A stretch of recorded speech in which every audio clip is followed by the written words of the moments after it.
Ja. Geht's los? Es geht los. Ja, dann sage ich mal herzlich willkommen in Fränkisch Crumbach im schönen Erlenhof bei noch schönem Wetter. Morgen wird es ein bisschen turbulenter und genießt die Zeit. Das machen wir. Vielen Dank. Bitteschön. Findest du das?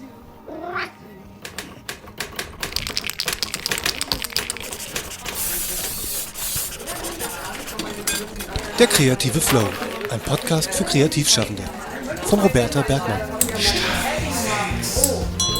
Braucht jemand Stifte? Hey und willkommen zu einer neuen Folge von der kreative Flow.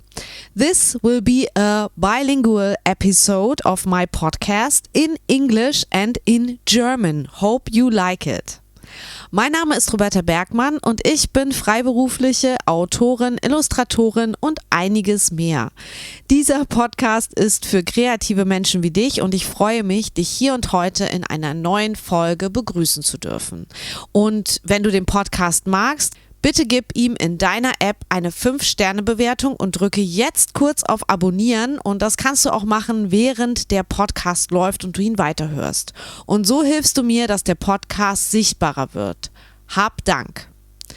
Dieser Podcast ist heute zweisprachig, Englisch und Deutsch und ich hoffe, das ist okay für dich und macht dir Spaß beim Hören. Es spiegelt einfach das wider, was ich 7 Tage lang erlebt habe. My name is Roberta, and for you, the English listeners, my podcast is normally just German, but I publish some English episodes from time to time, for example, with Eric Kessel's podcast number 70. You can find this episode in my show notes.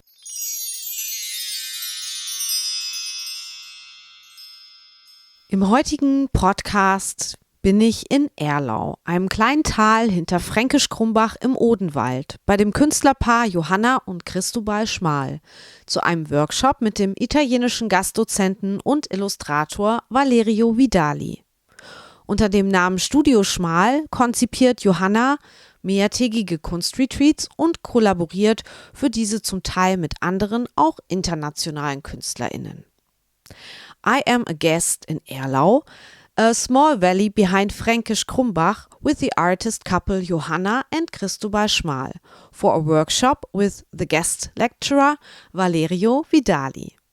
Johanna designs multi-day art retreats under the name Studio Schmal and collaborates with other artists, some of whom are international. Studio Schmal, aka Johanna, ist die Ganzheitlichkeit der Gesamterfahrung wichtig. Ein naturnahes Setting, ein Rückzugsort, einen Fokus auf das Hier und Jetzt setzen, eine Verbindung mit der Natur eingehen, sowie eine Inspirations- und Musenzeit. Achtsamkeit mit sich und anderen rückt hier in den Vordergrund und es wird ein künstlerischer und dank des internationalen Interesses auch ein interkultureller Dialog ermöglicht. Über die verschiedenen Workshop-Angebote kommen die TeilnehmerInnen ins Machen und erweitern so ihre kreative Stimme und künstlerischen Ausdrucksmöglichkeiten. The holistic nature of the overall experience is important to Studio Schmal. The natural setting allows the participants to retreat from everyday life, focus on their here and now and reconnect with nature and have a time for inspiration. Attention to oneself and to others, and an artistic and, thanks for the international interest, also an intercultural dialogue is encouraged. Through the different workshops, the participants experience an active creative process and thus expand their creative voice and artistic expression. Entstanden ist die Idee von Johanna dazu im engen Austausch mit ihrem Mann Cristóbal, der in seiner langjährigen Arbeit als Illustrator in dieser Disziplin über sehr gute Kontakte verfügt. Um beide besser kennenzulernen, findest du im zweiten Teil des Podcasts ein Interview, das wir zu dritt geführt haben. The idea from Johanna for this arose from a close exchange with Cristóbal, who has very good contacts in his many years of work as an illustrator in this discipline. I was able to conduct the second part of the podcast together with both of them, who were here in Erlau with their 2 children as a whole family.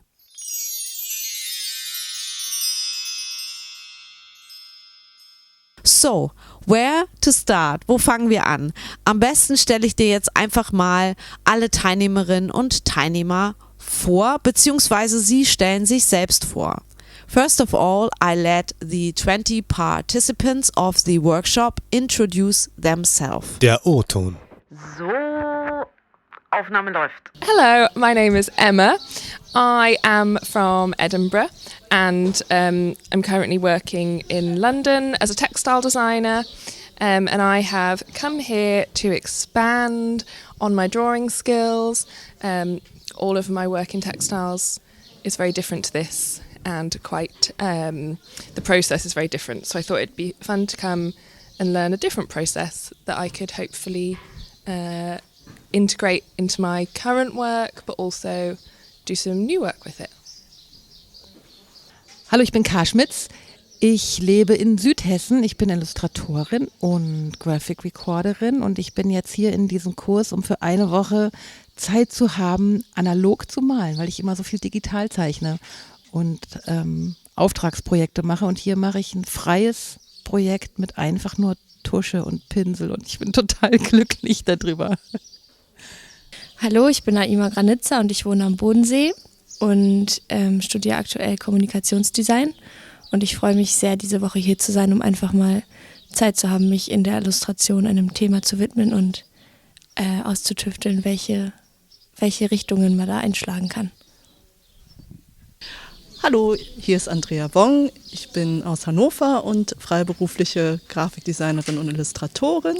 Ich nehme teil an diesem Workshop, weil ich neue Menschen kennenlernen möchte, die auch in dem Bereich arbeiten und neuen Input haben wollte für Illustration und fürs Geschichtenerzählen.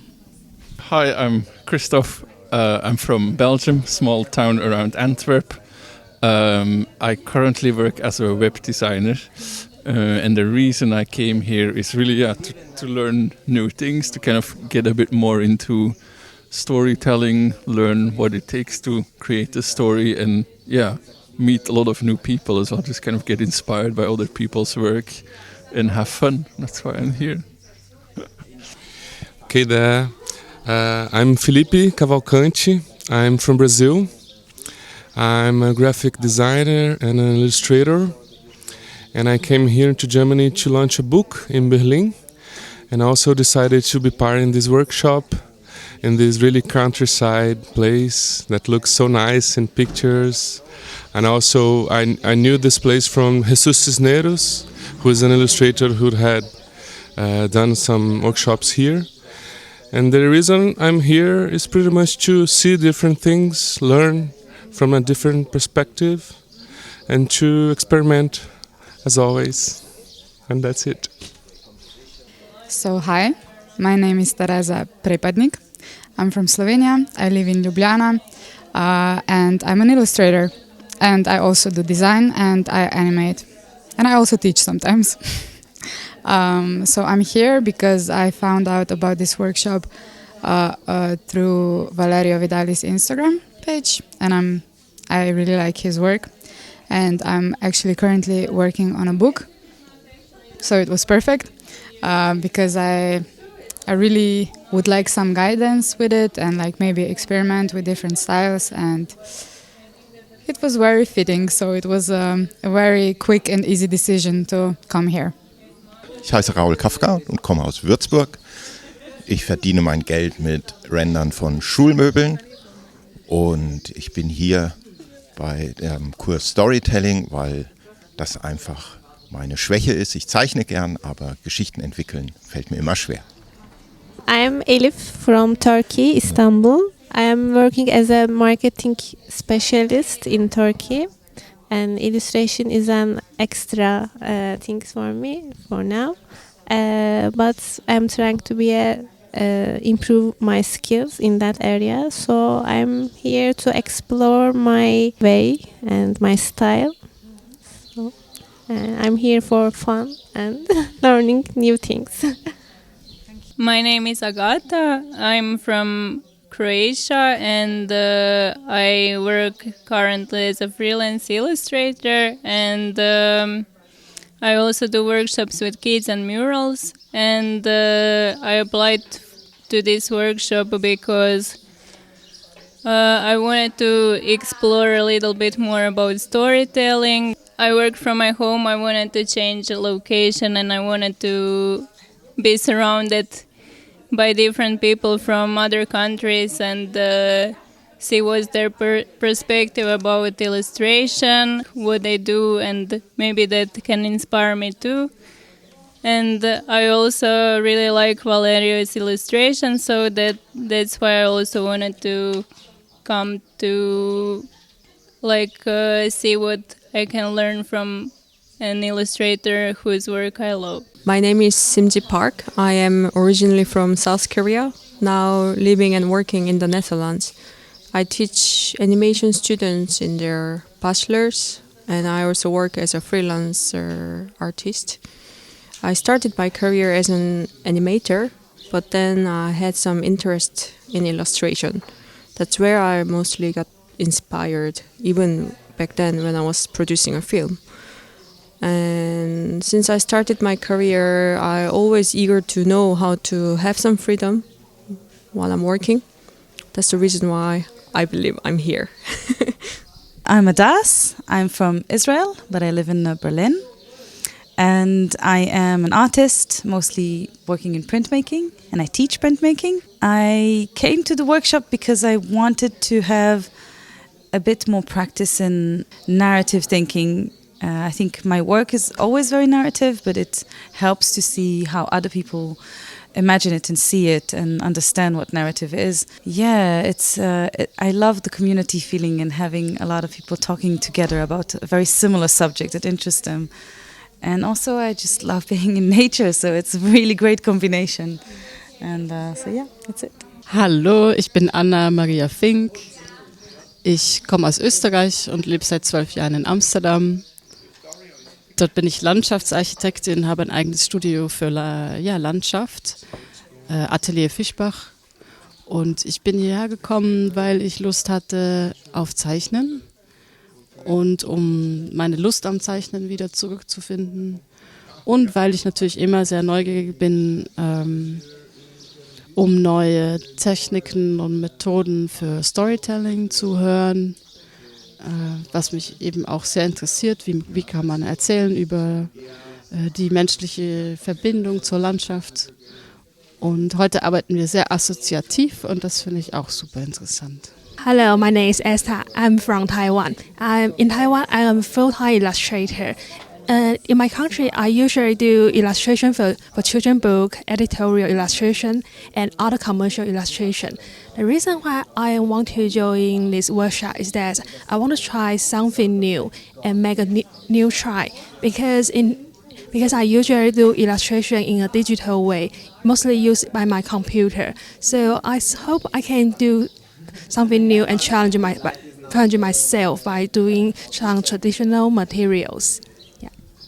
Ja, hallo, ich bin Judith. Ich wohne seit 20 Jahren in den Niederlanden in Enschede und bin dort hauptberuflich selbstständige Grafikdesignerin und Illustratorin und habe mich für diese Woche angemeldet, um eine Woche einfach Zeit zu haben, ja, wieder ins Zeichnen zu kommen, das regelmäßig zu machen, auch neue Impulse zu bekommen und Denkweise, wie ich Bilder entwickeln kann und auch vielleicht, wie ich diese Bilder zu einer Sequenz oder Geschichte zusammenstellen kann.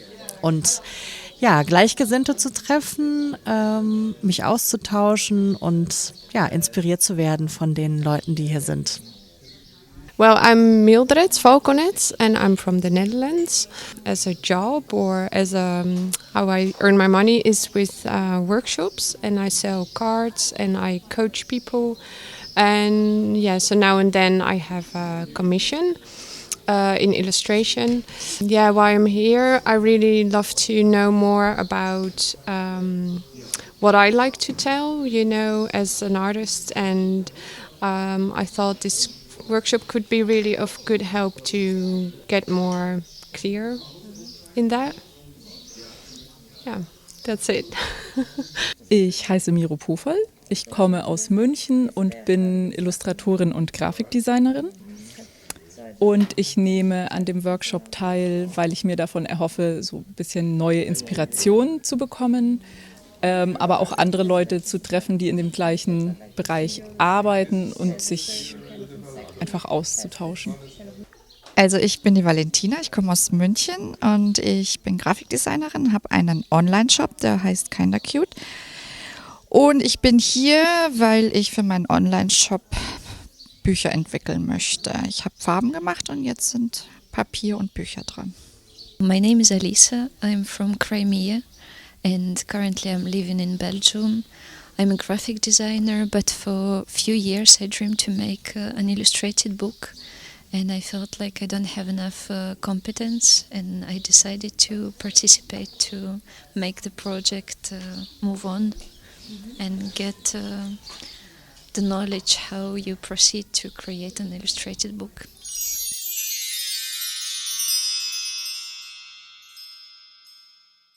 Alle TeilnehmerInnen findest du auch nochmal mit ihrer Webseite oder ihrem Instagram-Link in den Shownotes. Thank you everybody for your introduction. Hope you liked it too. And thanks for the wonderful week with all of you in Fränkisch Crumbach. Find the contacts in my show notes.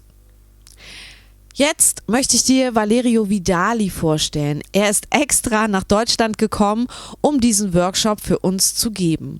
Ursprünglich aus Italien fühlt er sich heute fast auf der ganzen Welt zu Hause. Aktuell lebt er in Porto, aber er illustrierte auch lange Jahre von Berlin aus. Er lebte in New York und seine Bücher wurden in zig Sprachen übersetzt. Vielleicht kennst du seinen großen Erfolg 100, geschrieben von Heike Faller und illustriert von ihm, der sich allein in Deutschland über 100.000 Mal verkauft hat. Weltweit sind es etwa nochmal so viel oder sogar ein bisschen mehr. Und Valerio spricht sehr gut Spanisch, Italienisch und Portugiesisch. Alles Sprachen, die ich nicht fließend sprechen kann. Daher wird das folgende Interview auf Englisch sein. Und ich hoffe, das ist okay für dich. Wenn du nicht so gut Englisch sprichst, hier noch ein Tipp. Hör dir die Folge doch auf meinem YouTube-Kanal, der Kreative Flow, an. Dort kannst du die automatischen deutschen Untertitel einstellen. Den Link zu YouTube packe ich dir in die Shownotes. Now you can listen to my interview with workshop teacher and international illustrator Valerio Vidali. Valerio lives in Portugal but travels all around the globe for his work and life as an illustrator. Maybe you know, for example, his books The Forest or 100, both bestsellers and international prize winners. I wish you lots of fun with my interview together with Valerio. Das Interview. I have today Valerio Vidali in my podcast, and we are here in Fränkisch Crumbach in Hessen, and you are giving a workshop for us for 1 week. And we never met before, and I was quite excited and curious. How would it be? It's my first workshop for 1 week. Yeah, I'm very proud that you are in my podcast. And please, it's the question I always ask, who are you? And what are you doing in your creative life? Well, hi, thank you for having me, I guess. Yeah. Although we are in the bench in the garden here, you are not in your studio. No. Or, I don't know if you have a studio. No, Okay. I have I have a studio, but I don't do podcast there. Yeah, I travel to the people, or we do it online. Mhm. Yeah. So yeah, my name is Valerio Vidali. I am an Italian illustrator, and some people say illustrators and picture books maker, which is a long way to repeat that. I am an illustrator and I work with books. I do A little bit of everything as an illustrator, some editorial work, some magazines, some newspaper, very, very much from time to time. My main focus over the last 15 years has been books, more often than not children's book, but sometimes also like books that I like to think are directed to everyone, on more like a ageless target. I was born in Lodi in northern Italy, although I haven't been living in Italy for I think 17 years. I'm currently living in Porto, Portugal. What kind of workshop we are here for? It's June, end of June. What kind of workshop do you give here? The workshop, I think the title is Storytelling and Visual Language. Visual language, right. So, yeah, it's about getting close to understanding what implies working on a book project. So telling a story is the main subject of this workshop. How do we get around and learn how the best way to communicate, and also have some reflection of what is a book and all the many facets and way there are to think of the book as an object, as all the possibility that it has, and all the different type of books that can be made and should be made. I think of the first day and the first task you give us that was about the visual metaphor. Right. And I like this very much. At the same time, it was very hard for me to find a visual metaphor. Maybe you can explain this first part. We don't have to do the whole workshop to explain, but I like very much the visual metaphor. Yeah, the visual metaphor is really all there is to the job of being an illustrator. As I was saying yesterday, one of the first things I've learned as an illustrator of picture books is that you should never repeat in the image what the text is saying. So you should never be redundant. You should never reduce the illustration as a sort of decoration or like supporting cast of the text. The illustration should always work as a parallel storyline that create a different level of narrative. And this way, instead of saying the same thing twice with the text and image, you are building layer of narrative, layer of depth on the meaning that can be attributed to pictures, to words. They always say also in movie there is the plot, which is the sequence of things that happens in a story, and then there is the subtext, which is what the author of the story is trying to say. So what is the meaning of, what is the symbology, the real meat and potato. Yeah, what's between the lines and what's the conclusion or the, and is this how you go with a project? If you have a new, you're getting a new text by an author, is it how you start, that you reading the text and talking to the author if you know him or her, and then finding these visual metaphors? Well, I mean, yes, the first step, if it is the book, it is a commission and you receive a text, the first thing is to read the text and to understand the text. So it's not really about separating the text into, let's say, 14 pages and address each page separately. But the first thing is to understand really what is the deeper meaning, what really is the author of the text trying to say or trying to do or trying to accomplish. illustrator, I always say, especially in the Anglo-Saxon world, they always say like artist. They call you an artist, and I always feel a little bit strange about the word of art, because to me it's very clear that illustrators is a sort of is an office. It's a service for not a service, but is a more close to a craft. It's about always servicing the story. Mm-hmm. So sometimes we mistake. Everybody now get close to illustration. Like illustration is in certain living a in vogue moment. It's in fashion. A lot of people are getting interested in illustration, but most people are getting interested in the most superficial aspect of illustration, which is the technique and style, the visual appeal of beautiful drawings, which is great, it's beautiful, it's important, but at the same time... It's just surface. Well, yeah, that is just a tool. It's one of the many tools you have. If you can make a beautiful drawing, is better than if you can't.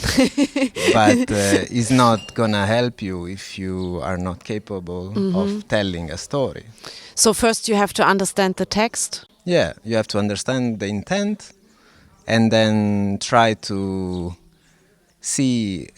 First of all, you should work with text that you agree with. You should work with text you like. Yeah, yeah. Like there should be a unity of intent, or at least you should manage to find the angle where you can.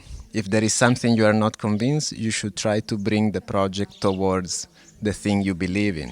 Mm-hmm. So if there is the text, there is something that is unconvincing for you, you should try always to bring it to more close to your personal belief or personal interest. Mm-hmm. Because working on personal interest and drawing from your personal experience is always the best way to go if you're trying to do an honest job as an artist. Yeah, or as a craft. And that is what I what I want to say while you're talking is. This is what an artist do, and you say illustrators are no artists, but but artist is a very loose word. It's kind of sort of an umbrella word that doesn't. I mean, why should I use a vague word if I can use a specific one?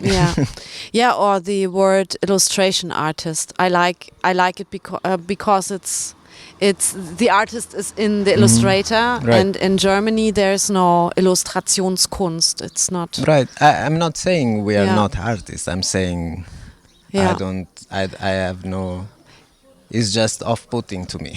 Yeah. It's a mixture between being free and being angewandt. I don't know the English word. As a service or a crafter. Yeah. Okay. I knew you before by your very famous book. It was a bestseller. It's called 100 in Germany by author Heike Faller. May you explain how this book project started? Because you are an Italian illustrator. She's a German author. Yeah. How you met? I mean, we met because of the project. She was looking for. She already had an idea, and she already had a publisher who was behind the project. Although there wasn't, I believe there was no complete text. She only had a partial portion of the text, but she had a very strong concept for a book. The concept is a 200-page book, so it's a 100 spread. It's called 100, which means 100, and it goes from 0 to 100. And in each page, each page is 1 year. Each spread is 1 year of life, so it goes from birth to death. Obviously, we end up on 100 because it's a round number. It would have been a bit grim or depressing to end it in, like a non-round. Yeah, exactly.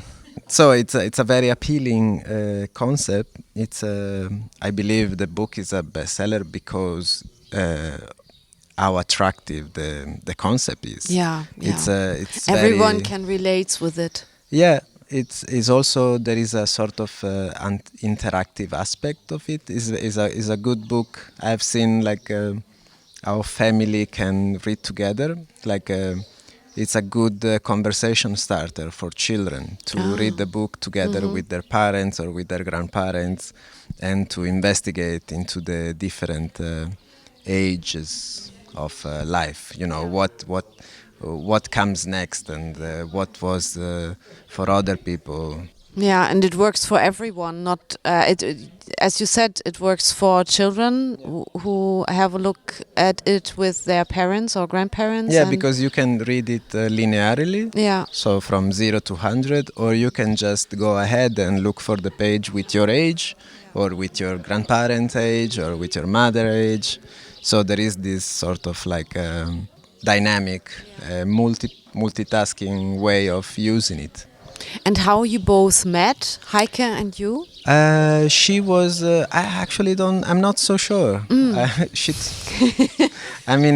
wrote me, and it just happened by coincidence that I lived in Berlin for 9 years, and I don't know if she knew that I lived in Berlin, but she was in Berlin as well. Yeah, but she knew your work. She must have, because she reached out.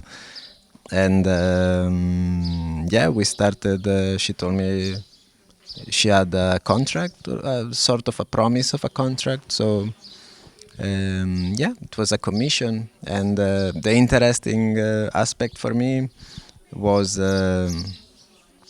first of all, this is a sort of unusual book project because of its size. Usually picture books, like fully illustrated picture books, they range between 12 to 24, maximum 36 spread, and this is 100 spread, so it's a 200 page, is a very thick, a little expensive to produce, not so much for the paper or printing, but as an illustrator, this is a big project. It's a 1 year of work, so it's not so easy to find a publisher that will get behind a project like this economically, that makes sense for both authors, So in the first place, it wasn't paid well? No, it was paid fairly. Fairly, yeah, okay. Yeah. It was enough to accept this kind of, and I found the project very interesting. But most book, there is not that much money in bookmaking, so it's difficult to get paid well. As an illustrator, yeah, you are always taking a author. bet. You are betting in the quality of the project. Then the project is successful, it will pay it off or not. That's right. But the advance and the first condition, they always need to be good enough to work on the project. Otherwise, most projects they don't go. Most projects are not successful. So you have to assume, if you have to pay bills and such, that you have to assume the worst. In this case, we were lucky. Yeah. Did the success surprise you? Yeah, very much. They kept saying this was going to be successful. I was the one saying, I don't think so. I was wrong. They were right. Mm-hmm. Yeah, the book did very, very well. Can you say how successful it was? I only know the number of the German market, because that the publisher, it's Aber. It's a Swiss-German publisher. So I only know my official publisher number, which is the one that gives me the invoices, and which is I think it's a little over 100,000 now. And it's still selling, and it's still selling solidly. Every year it sells. Obviously, every year is a little less, but now we are into the 5th year, and it's still going. Yeah. Obviously, it's not like the first year or the second, but okay, but it's still selling, and that's and so great. They did a very good job also selling the right of the book in the foreign market. I think we have. I'm not sure. I believe 18 or 19 or maybe 19 countries. Yeah, I don't know if country or languages. I think country. And that's a personal question because I'm interested in how does it work with the licenses? Do you give? I only sold one license so far.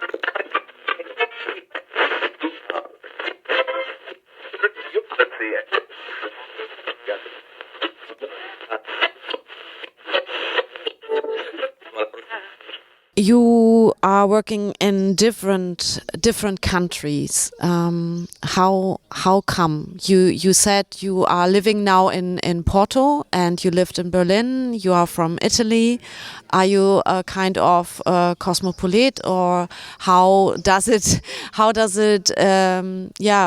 come? I always lived in Germany. I never lived somewhere else. So for me, it's such a great thing to think about moving in another country. Right.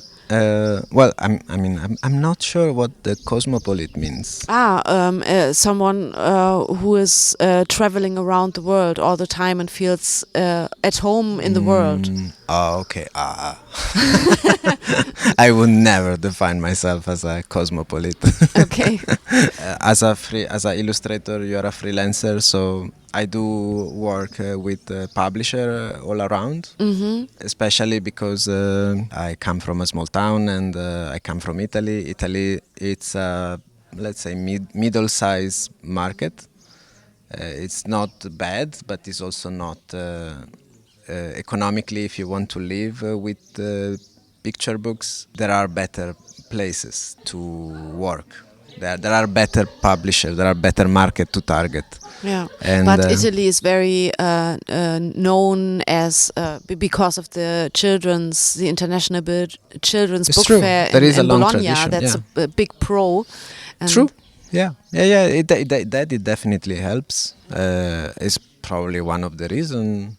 I mean, I didn't grow up far from Bologna, and it did help. Having possibility to visit the fair every year, because I've been in the fair pretty much every year over the last maybe 25 years. Yeah, the reason why I've lived in many places are a bit random, are never really connected with the work. Okay. Like I've never moved anywhere because I thought there would be possibility. So I studied illustration in Milan. And after finishing school, I started working as a freelancer. I had the first book project, and I started to work collaborating with a couple of Italian magazines. Especially the magazine gave me some little economical independence so I was able, when I was 23, to move out my parents' house. So I went living in Barcelona. I stayed there for 1 year. A friend found like a sort of artist residency in Lisbon in an atelier that was doing printing, like silkscreen, etching, block print, lithography. Yeah, analog printing. Yeah, so I went there as a sort of exchange. Not an exchange, not a cultural exchange. Nobody came at. But like a kind of residence. Yeah, you they choose host for me. yourself. Yeah, they host me for 1 year. They give me the possibility to learn and work in their atelier and learning a little bit of this traditional way of working. And you learned Portuguese, or? I did learn a little bit, yeah. I mean, yes, I did learn. I learn it and then forget it and then learn it again. My Spanish is better than my Portuguese, and this. So for me, when I can't say something, I rely on my Spanish. Portuguese, I can understand Spanish pretty well. Doesn't work the other way around. Oh, really? Yeah, it's just one way. Okay. Yeah. Why? Because Portuguese is it's a very difficult sound to understand. Like the words you're reading on paper, they don't quite match the sound you hear. Okay, I understand. And And after Lisbon, After Lisbon, I moved to New York for doing a project. The book, Yeah, Jamie Button. Yeah, I did a book with... This is quite an interesting story Yeah, you told me at sure. walk. I was Yeah. very curious. Yeah, it's kind of difficult to explain. Yeah, it's a little bit long story, but I liked it that you moved there to make a picture book and you draw together. Yeah, I did a book with Jennifer Human, which is a very lovely and amazing artist.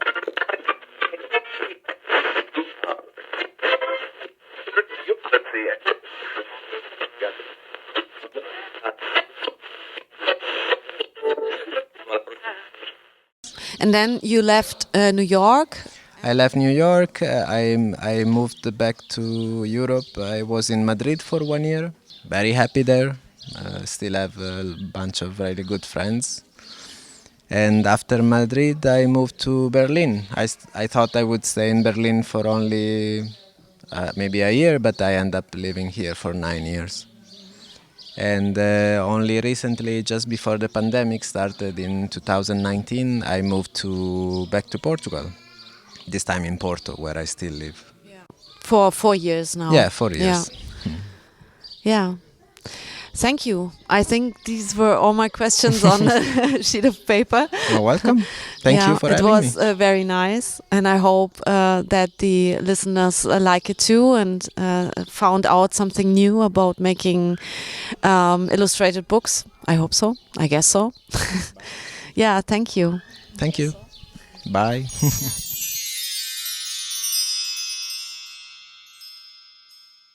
Thank you, Valerio, for the time you took for the interview during the workshop and for your willingness to answer my questions at all.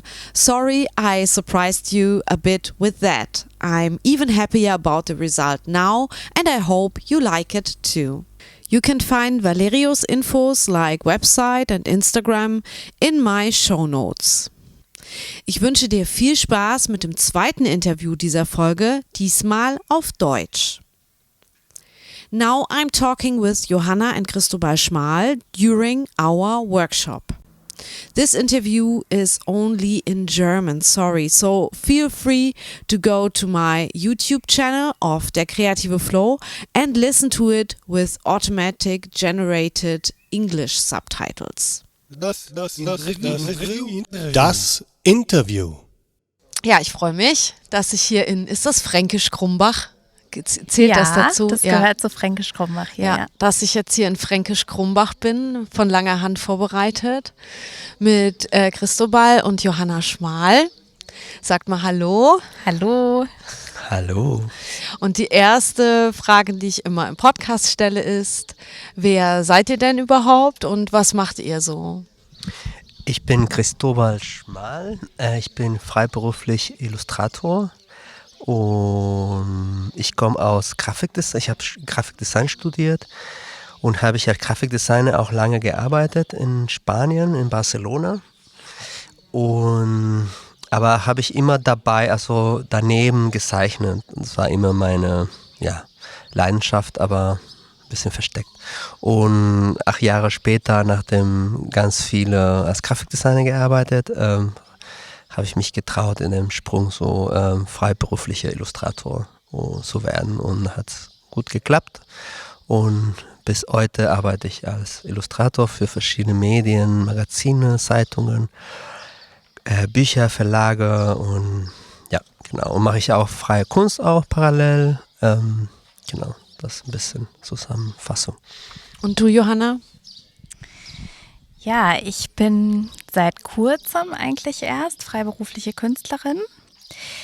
Ich komme ursprünglich aus der Architektur. Ich habe da ganz lange gearbeitet, vor allen Dingen in einem großen Büro in Berlin und jetzt eben zuletzt nach unserem Umzug hier aufs Land nochmal in einem kleineren Büro auch, und habe so seit mittlerweile 8 Jahren, also eigentlich mit der Geburt unserer ersten Tochter, wieder so den Weg zum künstlerischen Arbeiten für mich zurückgefunden. Ich habe damals in Barcelona Kinder- und Jugendbuchillustration studiert, einen Spezialisierungskurs.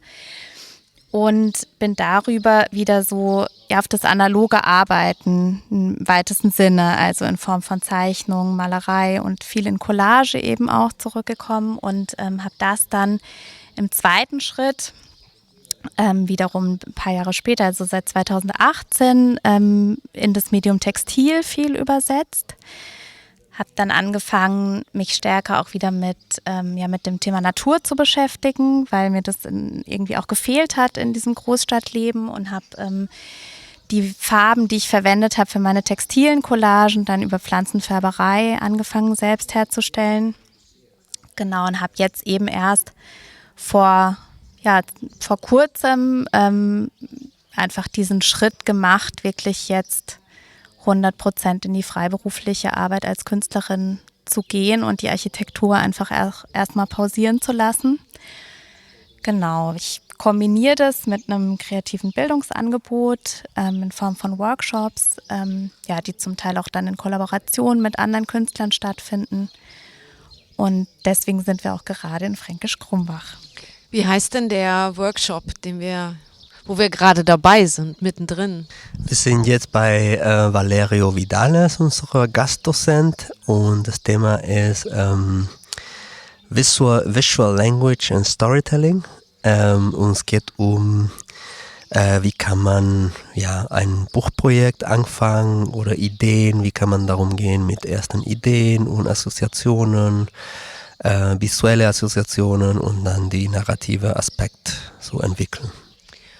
Wie seid ihr denn auf die Idee gekommen oder du, Johanna, daraus ein Geschäftsmodell zu machen und diese tollen Workshops anzubieten oder es ist ja eigentlich viel mehr als ein Workshop. Wir sind ja hier 7 Tage lang mit Vollverpflegung, eigener Köchin, einer tollen Location. Wie kam das zu dieser Idee und wie lange machst du das schon oder wie lange macht ihr das schon? Ja, also den ersten dieser Art von Workshops haben wir auch 2018 ins Leben gerufen. Es ist ein bisschen so entstanden, dass ich selbst an einem Workshop teilgenommen hatte, damals in Italien. Und wir irgendwie dachten, ja, schade, dass sowas bei uns eigentlich nicht stattfindet, irgendwie stärker in unserer Nähe. Und dann haben wir uns damals einfach auch super gut verstanden mit dem Dozenten. Das war Jesús Cisneros, ein spanischer Illustrator. Und haben dann einfach im nächsten Jahr gedacht, den könnten wir auch mal zu uns einladen. Und da kam dann ein bisschen eins zum anderen. Also, dass wir einfach einen extrem schönen atmosphärischen Ort gefunden hatten, im Norden von Berlin damals, in der Uckermark. Und das dann einfach dort auf die Beine gestellt haben, am Anfang nicht mit der Idee, daraus jetzt ein Geschäftsmodell zu machen, ne, sondern einfach das mal auszuprobieren, diesen Austausch ins Leben zu rufen und auch einfach erstmal zu gucken, gibt es da überhaupt eine Nachfrage, gibt es da ein Interesse.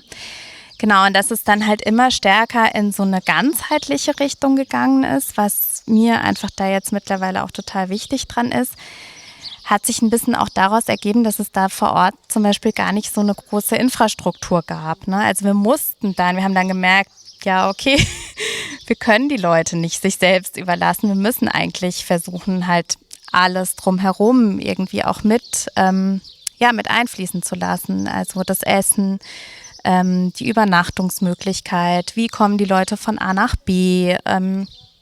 Und eigentlich hat sich dann bei dieser ersten Erfahrung gezeigt, dass schon auch das ein total wichtiger Teil war, weil das den Leuten ermöglicht hat, dann auch den richtigen Raum und die richtigen Momente gemeinsam zu finden, um zum Beispiel wirklich in so einen stärkeren Austausch zu kommen. Und was dann dazu kam, dass es halt echt Leute, ich glaube beim ersten Workshop waren Leute aus 13 verschiedenen Ländern da oder 13 verschiedenen Nationen zumindest. Wie viele Teilnehmer waren da insgesamt da? Auch so um die 20? Ein bisschen weniger. Also es war wirklich so fast jede Person aus einem anderen Land. Ich glaube, waren vielleicht so 15 oder so. Und da dann dadurch eben auch noch dieser Aspekt reinkam von so einem interkulturellen Austausch, was ich einfach auch extrem spannend finde. Und Genau, und aus diesen ganzen Aspekten ist dann dieses Konzept halt nach und nach entstanden. Kann ich ja. noch was sagen? Gerne. Nein. Nein. Nee, ich wollte nur dazu, dass irgendwie in Illustration fällt, es gibt nicht so viele Angebote, so das ist ein bisschen lange als 2 Tage oder ein Tag und ein bisschen mehr tief in ein Thema oder nicht nur in eine Technik, sondern mehr so beschäftigt mit konzeptuelle Dinge oder Prozesse.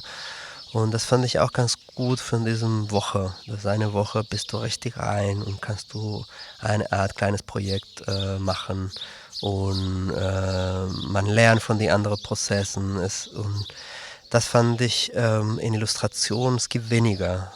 Es gibt viele Art Residencies, aber es ist ein bisschen anders. Es ist ein bisschen, ja, so bist du alleine und machst du dein Projekt. Aber hier in einer Gruppe fand ich die Idee ganz schön. Und deswegen wollten wir auch ein bisschen in Deutschland dieses Modell. Ja, ich glaube, das gibt es auch in so anderen Zusammenhängen wie Yoga, Retreat oder Business Retreat, aber jetzt so Illustration Retreat. Ich wusste auch gar nicht, wie ich das nennen sollte, was wir hier machen. Also ich habe so, wenn ich gesagt habe, was ich jetzt, also ich habe ja auch AuftraggeberInnen, die ich dann irgendwie informieren muss, dass ich eine Woche nicht da bin, dann habe ich gesagt, ich fahre auf Kreativreise, weil ich kein Wort hatte wirklich dafür. Habt ihr ein Wort dafür? Finde ich auch schwierig, weil Retreat für mich ist so, es klingt so nach Wellness ja, und es ist irgendwie so ein bisschen ausgetreten, vielleicht das Wort Retreat. Auf der anderen Seite trifft es insofern, finde ich, gut, weil es halt schon auch mit dem Thema Rückzug zu tun hat. Also Rückzug wirklich in die Natur, an einen Ort, wo einfach sonst jetzt auch nicht viel stattfindet und wo man einfach mal wieder so wirklich im Hier und Jetzt sein kann und sich vollkommen auf die kreative Arbeit und eben dieses Drumherum, auch das in Kontakt gehen mit der Natur, wieder so konzentrieren kann. Ne? Sozusagen mit dem Hintergrund, finde ich, trifft es dann Retreat doch irgendwie auch. Ja. Und es tut dem Körper und dem Geist ja auch unheimlich gut. Ich meine, wir sind ja auch zwar alle total fertig von dem ganzen Input und so und fallen abends ins Bett wie Steine und sind auch jetzt schon wieder müde, obwohl der Tag erst halb vorbei ist. Aber das liegt halt auch an dieser Intensität, würde ich sagen, und dass wir halt auch viel spazieren gehen und du bietest noch Yoga jetzt an und so. Also es ist so wirklich für Körper und Geist sehr schön, aber auch sehr fordernd, weil man das sonst so in der Komprimierung nicht hat, glaube ich. Ja, das stimmt.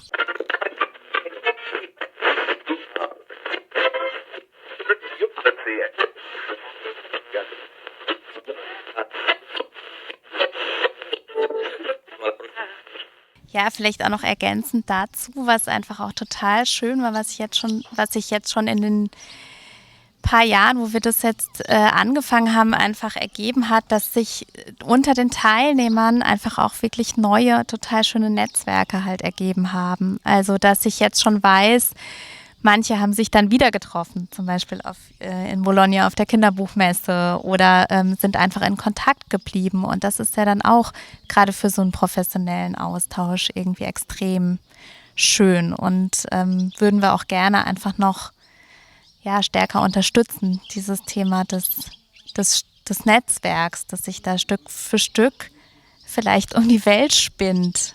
Ja, das wäre einfach extrem schön und ist zwar irgendwie im ganz Kleinen, aber ist für mich auch schon so ein wichtiger Beitrag. Ja, es gibt so viel einfach Konflikte und irgendwie Intoleranz und Unschönes und da setzt es schon einfach so einen Kontrapunkt und ich denke, man ist dann schon auch einer anderen Kultur oder einem anderen Land ganz anders gegenüber eingestellt, wenn man vielleicht einfach da so einen persönlichen Kontakt schon mal hatte. Das ist auf jeden Fall so, weil dieser, das Fremdeln oder der Fremdenhass, wenn es größer und so ist, das ist ja oft deshalb, weil man die andere Kultur nicht kennt und das komisch findet. Aber sobald man jemanden kennenlernt aus der Kultur, hat man das ja gar nicht, dieses Fremdeln. Genau. Ja, das finde ich total wichtig, dass man die Leute hierher kommt und sich wohlfühlen. Und auch mit dem Thema Arbeit auch, dass irgendwie keine Bewertung oder kein, ist richtig, alle die Dozenten, das wir haben und wir selbst versuchen auch, das irgendwie, wir sind auch, ihr seid nett, ja, sehr lieb. Wir sind bewusst, dass es so künstlerische Prozesse sind auch Vielfalt und es ist immer, es gibt kleine, also manchmal ist es schwierig, aber wir versuchen auch, dass alle irgendwie in eine gute Flow sind und alles ist so immer, wenn jemand nicht gut geht, mit ihm zu sprechen oder irgendwie, weil es ist auch manchmal viele Leute kommt, also es ist normal, dass gibt es viele Angst, so präsentiert zum Beispiel oder seine Zeichnung oder persönliche Arbeit. Das ist oft mit Illustration, das ist sehr persönlich und sehr emotionell und wenn man irgendwie fremde Leute da sind zum Gucken, zum Schauen oder zu hören, viele Leute fühlen sich irgendwie nicht so wohl und versuchen wir es irgendwie, dass die Stimmung auch gut geht und dass keine Bewertung oder keine komische, keine Ahnung, Konkurrenz oder irgendwie das ist gut oder das ist nicht gut. Das ist irgendwie in unserer Arbeit, das ist alles, die Prozesse sind immer gut und muss man immer, jeder hat einen anderen Prozess und das ist speziell auch.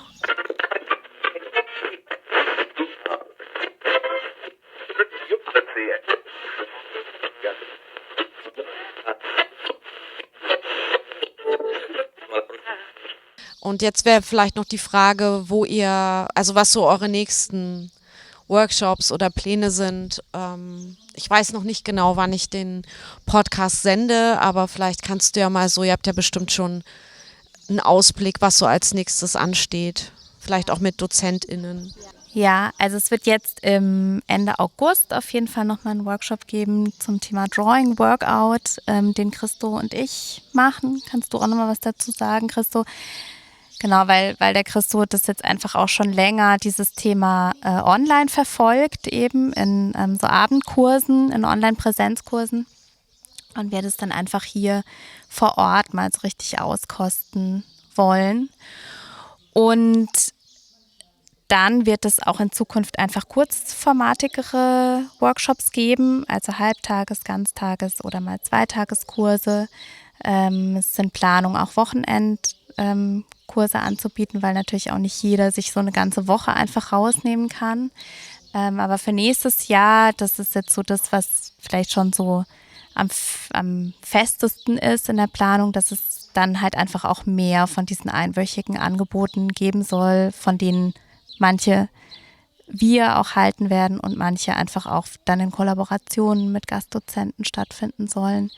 Wen genau, kann ich jetzt noch nicht verraten oder habe ich einfach auch selbst noch nicht fix, aber da wird es dann einfach auch bald auf meiner Website Infos zu geben. Genau, bevor du gleich was sagst, kann ich ja nochmal sagen, ich verlinke natürlich eure Websites und die Instagram-Kanäle und dann kann auch jeder mal gucken und euch gleich folgen und dann kriegen die ja bestimmt auch die nächsten Sachen mit. So. Ja, zum Thema Workshop, wir machen Ende August einen Zeichnung-Workshop und es ist fokussiert in den Zeichnungsprozess und es gibt jeden Tag so Üben und zum Thema Zeichnung von verschiedenen Perspektiven. Aber die Idee ist es, irgendwie in den Prozess reinzugehen und bewusst zu sein. Und weil ich denke, die Prozesse sind super wichtig und wir manchmal, wir gehen zum A zum B, aber wir nehmen nicht so richtig auf diesen Prozess. Und das ist super wichtig, weil man kennt auch unsere einige Interesse, unsere Technik auszusuchen und Beobachtungsprozess ist auch super wichtig. Und genau, wir werden hier Spaziergang machen, Zeichnung mit Modellen, vom Memory zeichnen auch. Es geht um, so ein bisschen Confidence in dem Prozess zu vertrauen, weil ich denke, wenn man in den Prozess richtig reingeht und man genießt, das Ergebnis ist immer gut, weil es ist irgendwie, man kommt in diesem nehmen diesen Prozess aus, was war und beobachten und irgendwie das Ergebnis ist immer gut. Und genau, wir versuchen, das in einer Woche irgendwie mit Zeichnung beschäftigt zu sein. Also ich werde das auf jeden Fall auf dem Schirm haben, was so als nächstes kommt. Und mir gefällt es wirklich auch so gut, dass ich mir sehr gut vorstellen kann, wieder hierher zu fahren. Also das hat sich jetzt schon auf jeden Fall gelohnt und wir haben ja noch 3 Tage hier. Genau. Ja, vielen Dank euch beiden, dass ihr neben der Organisation und den Kindern gerade mal Zeit gefunden habt. Du darfst auch mal was ins Mikro sagen. Hallo. Wer bist du? Ich bin die Carlotta. Hallo Carlotta. Ja, Carlotta ist die Tochter von Christo und Johanna. Hallo. Ja, also es ist auch sehr familiär hier bei uns. Genau. Durchaus. Ja, vielen Dank für das Gespräch und euch als HörerInnen jetzt noch viel Spaß bei meiner Woche hier in Fränkisch Crumbach. Vielen Dank, Roberta. Ja, gerne. Es ist uns eine Freude gewesen. Vielen Dank. Ich danke euch. Tschüss.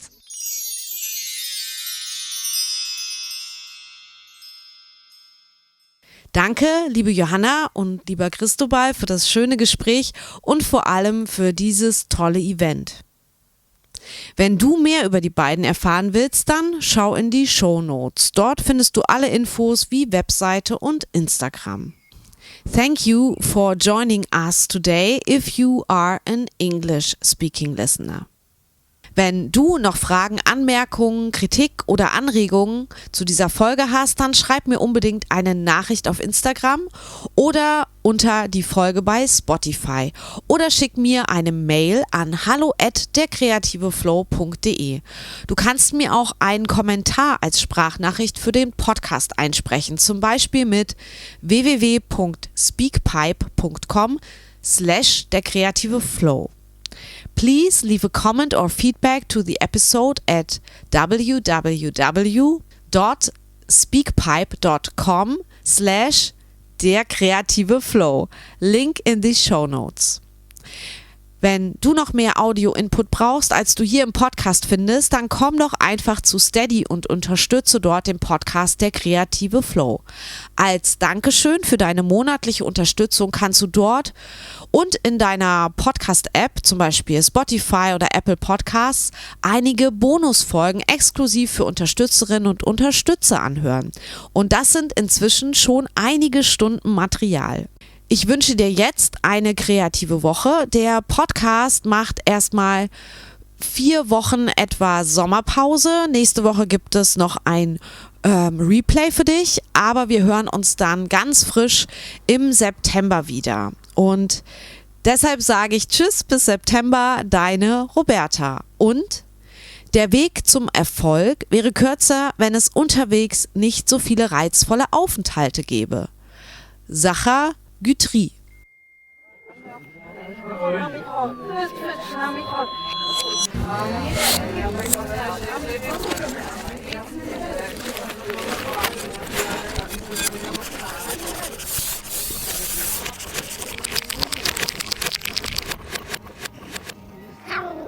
Sonst nicht.